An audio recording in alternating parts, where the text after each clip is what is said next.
Welcome to the 2017 Money Show here in Las Vegas. I'm Matt McCall. I'm joined by Rick Swope, Pro Market Advisors. Thank you so much for joining me. Thank you. You always catch me at like my worst. The last one of the day, my eyes are red, my voice is getting raspy. But that's when you know it's the most honest, right? Yeah, I get all the fun guests at the end. So let's talk a little bit about a trading plan.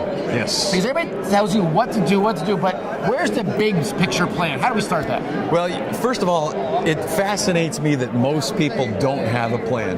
Yes. Think about this. People will get ready for a marathon, and they'll plan their shoes, they'll plan their clothes, they'll plan their diet, they'll plan everything. And several hours later, it's done.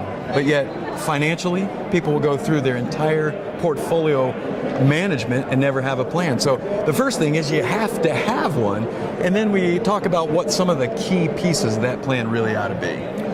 It's great because you talk about just having a plan, and you just assume because we're in the business, they have a plan. But most people have no idea what they're doing with their investments. They're just really shooting from the hip. That's right. So just getting a plan, number one. So what's the next step then? What are some of the steps to build this plan? Well, there's some basic pieces that we think you ought to have in every plan. Number one, education.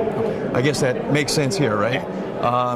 You should learn before you get into it. The problem with the markets is anybody can get in at any time. There's no barrier to entry. And that's why a lot of people get into trouble, is because they get into options, but they don't know how options work. So number one is education. Number two, goals. Why are you in it? What's your objective? Are you trading and investing for retirement, or are you trading and investing to pay for a deck or a cruise? So these are a couple of things to start with. And then we talk about things like what markets and products are you going to be working with? If you plan to get into commodities or precious metals, then plan to get into those.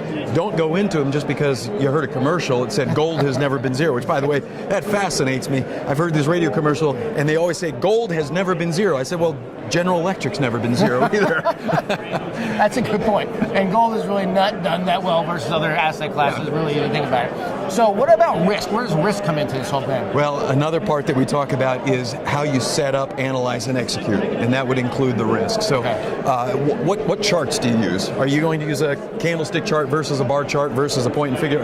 I mean, just the layout of how you're going to attack the market is very important.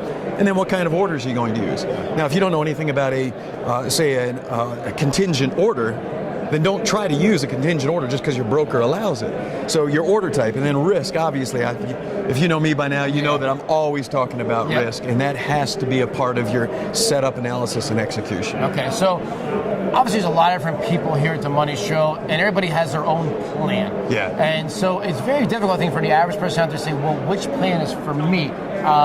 We're going to talk about education a little bit later, but how do they start saying, well, this risk profile is mine, this is my goals? How do they it seems a bit overwhelming to them, I believe. Yeah, no, that's a great question. And the way I would answer that is the plan that you make up is the one for you. Because I tell people that there's not a right or wrong plan.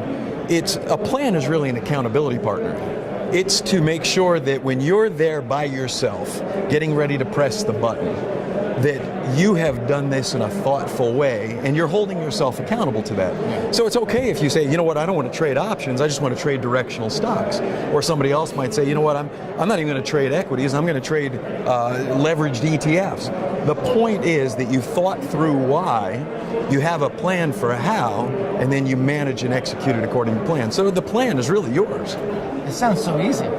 It's not that difficult. You make it sound easy, Rick. Just like, hey, just go to the gym, it's easy. It's all right. The hard part's getting in the darn gym, right? That's exactly to get in there. Rick Swope, Pro Market Advisors, thanks so much for joining us. Thank you. Appreciate it.